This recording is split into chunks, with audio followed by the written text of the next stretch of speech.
안녕하세요. 오늘은 기업의 원가 계산에서 매우 중요한 감가상각비, 그 중에서도 내용 연수가 이미 지난 설비를 계속 사용하고 있을 때 감가상각비를 어떻게 관리해야 하는가에 대해 말씀드리겠습니다. 기업 현장에 가보면 이런 설비가 상당히 많습니다. 회계상으로는 내용 연수가 모두 끝나 장부가액이 0원인데 실제 생산 현장에서는 아무 문제 없이 계속 제품을 만들고 있는 것입니다. 예를 들어 10년 전에 5억 원에 구입한 설비가 있다고 하겠습니다. 회계상 내용 연수를 10년으로 적용했다면 이제 감가상각은 모두 끝났습니다. 따라서 회계장부에서는 더 이상 감가상각비가 발생하지 않을 수 있습니다. 그렇다면 이 설비를 사용해 생산하는 제품의 설비 원가는 정말 0원일까요? 이 부분에서 재무회계와 원가관리를 구분해서 생각할 필요가 있습니다. 회계에서는 이미 취득원가를 모두 비용으로 배분했기 때문에 추가 감가상각을 하지 않는 것이 원칙입니다. 그러나 원가관리 관점에서는 설비가 여전히 생산 능력을 제공하고 있습니다. 또한 언젠가는 새로운 설비로 교체해야 하고 오래된 설비일수록 고장과 수리비, 품질 문제 등의 위험도 커질 수 있습니다. 따라서 원가관리에서는 이 설비를 단순히 공짜 설비라고 보아서는 안 됩니다. 오늘 말씀드릴 핵심은 세 가지입니다. 첫째, 재무회계와 관리회계를 구분해서 관리해야 합니다. 둘째, 법정 또는 회계상의 내용 연수만 보는 것이 아니라 실제 설비가 경제적으로 얼마나 사용 가능한지를 고려해야 합니다. 셋째, 내용 연수가 지난 설비에 대해서는 감가상각비뿐만 아니라 대체 투자 비용과 보전비, 고장 위험까지 함께 관리해야 합니다. 결국 중요한 질문은 이것입니다. 이미 감가상각이 끝난 설비로 생산하면 정말 제품 원가가 낮아진 것인가? 오늘 내용은 바로 이 질문에 대한 답을 찾아가는 과정이라고 보시면 됩니다. 먼저 감가상각을 두 가지 관점으로 나누어 보겠습니다. 첫 번째는 재무회계 관점입니다. 재무회계에서 감가상각은 설비의 취득원가를 회계기준이나 세법에서 정한 내용 연수 동안 비용으로 배분하는 과정입니다. 따라서 내용 연수가 종료되면 장부가액은 0원 또는 잔존가액만 남게 됩니다. 여기까지는 우리가 일반적으로 알고 있는 감가상각입니다. 하지만 원가관리의 목적은 조금 다릅니다. 원가관리에서는 이 제품이 설비를 얼마나 사용했는가, 이 설비를 유지하고 나중에 교체하기 위해 얼마의 비용이 필요한가 를 판단해야 합니다. 예를 들어 어제품과 B제품이 같은 설비를 사용한다고 하겠습니다. 어제품은 설비를 1시간 사용하고 B제품은 3시간을 사용합니다. 설비의 장부가액이 0원이라는 이유로 두 제품 모두 설비 원가를 0원으로 계산해버리면 설비 사용량 차이가 제품 원가에 전혀 반영되지 않습니다. 그러면 제품별 수익성 분석이나 판매 가격 결정이 왜곡될 가능성이 있습니다. 특히 오래된 설비와 신규 설비가 동시에 가동되는 공장에서는 문제가 더 커집니다. 신규 설비를 사용하는 라인에는 감가상각비가 많이 발생하고 감가상각이 끝난 설비를 사용하는 라인은 감가상각비가 거의 발생하지 않습니다. 실제 생산 능력이나 설비 사용 정도는 비슷한데 장부상 원가는 크게 달라지는 것입니다. 따라서 내부 원가 관리에서는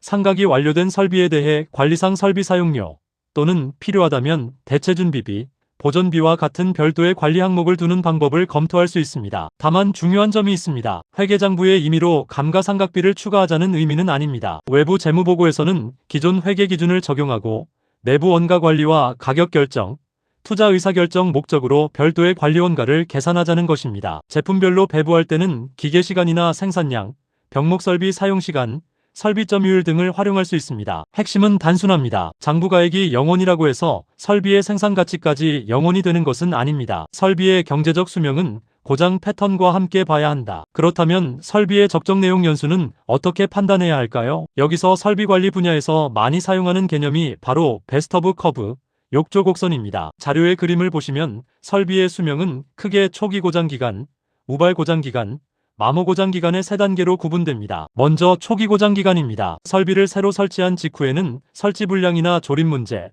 초기 부품 결함 등으로 고장이 발생할 수 있습니다. 이 시기에는 시운전과 초기 결함 제거, 보증 수리 등이 중요한 관리 대상이 됩니다. 다음은 우발 고장 기간입니다. 이 시기는 설비의 고장률이 비교적 안정되고 정상적인 생산성이 유지되는 기간입니다. 실무적으로는 바로 이 기간이 설비의 경제적 수명 또는 정상 사용 기간을 판단하는 중요한 구간이 됩니다. 설비가 안정적으로 가동되면서 적정한 품질과 생산성을 유지한다면 기업 입장에서는 가장 경제적으로 설비를 활용하고 있는 기간이라고 볼 수 있습니다. 마지막은 마모 고장 기간입니다. 설비가 오래되면서 주요 부품이 마모되고 고장 빈도가 증가합니다. 수리비와 보전비가 증가하고 가동 중단 시간이 길어지며 경우에 따라서는 품질 불량까지 증가할 수 있습니다. 따라서 2단계에 진입하면 단순히 감가상각비 문제로만 볼 것이 아니라 설비를 계속 사용할 것인지, 대수선을 할 것인지, 새로운 설비로 교체할 것인지를 판단해야 합니다. 여기에서 매우 중요한 원가관리 개념이 하나 나옵니다. 회계상 내용연수와 경제적 내용연수가 반드시 같지는 않다는 것입니다. 회계상 내용연수가 취득원가를 비용으로 배분하기 위한 규정상의 기간이라면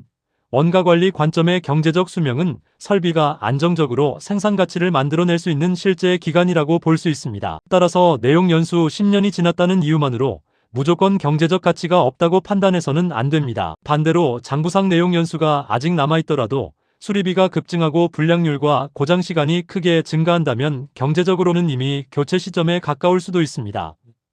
결국 설비의 내용연수는 회계기준뿐 아니라 고장률, 보전비, 가동률, 품질 손실을 함께 보면서 관리하는 것이 바람직합니다. 상각 완료 설비의 관리상 감가상각비 계산 방법. 그러면 실제 원가 계산에서는 어떻게 적용하면 좋을까요? 먼저 설비를 세 가지 유형으로 구분해보는 것이 좋습니다. 첫 번째는 신규 설비 또는 정상적으로 감가상각 중인 설비입니다. 이 경우에는 기존 회계상의 감가상각비를 원가 계산에 사용하는 방법이 가장 간단합니다. 두 번째는 감가상각은 끝났지만 아직 정상적으로 사용하고 있는 설비입니다. 이 설비가 오늘의 핵심 대상입니다. 이 경우 내부 원가관리 목적으로 관리상 설비 사용료, 즉 관리상 감가상각비를 별도로 계산할 수 있습니다. 세 번째는 교체가 임박한 노후 설비입니다. 이 설비는 단순한 설비 사용료뿐 아니라 고장 위험과 보전비 증가까지 같이 고려해야 합니다. 그렇다면 관리상 감가상각비의 기준 금액은 무엇으로 할까요? 과거 취득 가격보다는 현재의 대체 취득 가액 또는 제조달 가액을 사용하는 방법이 실무적으로 유용합니다. 예를 들어 15년 전에 3억 원에 구입한 설비와 동일한 생산 능력을 갖춘 설비를 지금 구입하려면 6억 원이 필요하다고 하겠습니다. 이 경우 과거 3억 원보다는 현재 설비를 대체하는 데 필요한 6억 원이 향후 투자 의사결정에는 더 중요한 정보입니다. 계산 방법은 다음과 같이 생각할 수 있습니다. 월 관리상 감가상각비는 대체 가액에서 예상 처분가액을 차감한 금액을 잔여 경제적 사용월수로 나누어 계산합니다. 예를 들어 현재 대체 가액이 6억 원이고 예상 처분가액이 6천만 원.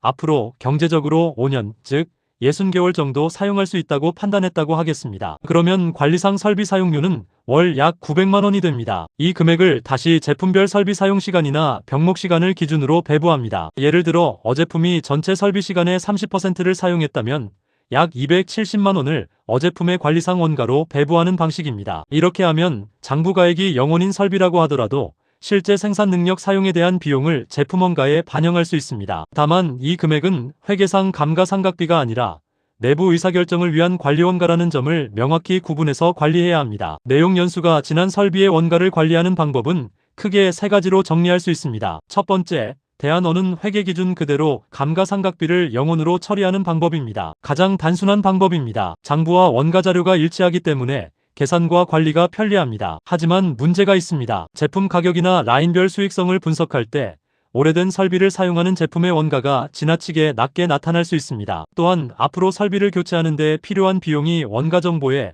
전혀 나타나지 않는다는 단점도 있습니다. 따라서 외부 보고나 단기적인 보조 분석에는 사용할 수 있지만 중장기 원가 관리에는 한계가 있습니다. 두 번째는 대안-B, 내부 관리상 설비 사용료를 계산하는 방법입니다. 제품별 원가에 실제 설비 사용 가치를 반영하기 때문에 제품별 수익성과 판매 가격을 보다 현실적으로 판단할 수 있습니다. 또한 새로운 설비로 교체했을 때 경제성이 있는지도 비교할 수 있습니다. 다만 대체 가액과 잔여 경제 수명을 어떻게 결정할 것인지에 대한 관리 기준이 필요합니다. 세 번째는 대안-C, 대체 준비비와 보전비를 별도로 관리하는 방법입니다. 특히 마모 고장 기간에 들어간 노후 설비나 핵심 병목 설비에는 중요한 방법입니다. 오래된 설비는 감가상각비 자체보다 수리비, 예방보전비, 돌발 고장으로 인한 생산 중단 손실 등이 더 큰 문제가 될 수 있기 때문입니다. 따라서 실무적으로 저는 이렇게 정리할 수 있다고 생각합니다. 재무회계에서는 기존 회계 기준을 그대로 적용합니다. 그러나 내부 원가 관리에서는 대안-B인 관리상 설비 사용료를 기본으로 적용하고 노후 설비나 병목 설비에는 대안-C의 보전비와 대체 준비비를 추가 관리하는 방식이 효과적입니다. 결국 감가상각비를 단순한 회계 비용이 아니라 가격 결정, 수익성 분석, 설비 교체 의사결정을 위한 관리 정보로 보는 것이 중요합니다. 마지막으로 실제 기업에서 적용할 수 있는 월별 관리 프로세스를 정리해 보겠습니다. 첫 번째는 설비 대장 관리입니다. 설비별 취득가액, 취득연도, 감가상각누 계획, 현재 장부가액뿐만 아니라 실제 가동 상태와 담당 생산 라인까지 관리해야 합니다. 두 번째는 경제적 수명을 평가하는 것입니다. 현재 설비가 초기 고장 기간인지, 안정적인 우발 고장 기간인지, 아니면 마모 고장 기간에 들어갔는지를 판단해야 합니다. 이를 위해서는 고장 횟수, 수리비, 가동 중단 시간, 가동률, 품질 불량률 등을 월별로 기록하는 것이 좋습니다. 세 번째는 관리상 감가상각비 또는 설비 사용료를 계산하는 것입니다. 상각이 완료된 설비라면 현재 대체 가액과 잔여 경제적 사용기간을 기준으로 관리상 설비 사용료를 계산합니다. 네 번째는 제품별로 배부하는 것입니다. 일반적인 생산 설비라면 기계 시간을 사용할 수 있고 단일 제품 생산 라인이라면 생산량을 사용할 수도 있습니다. 특히 기업 전체 생산 능력을 결정하는 병목 설비라면 단순 생산량보다 병목 설비 사용 시간을 기준으로 배부하는 방법이 효과적입니다. 마지막으로 이 자료를 실제 의사결정에 활용해야 합니다. 예를 들어 기존 노후 설비의 관리상 감가상각비와 보전비, 고장 손실을 합산한 금액이 신설비를 도입했을 때의 연간 비용보다 커진다면 설비 교체를 적극적으로 검토할 수 있습니다. 즉, 단순히 아직 돌아가니까 계속 사용한다라는 판단보다는 경제성을 기준으로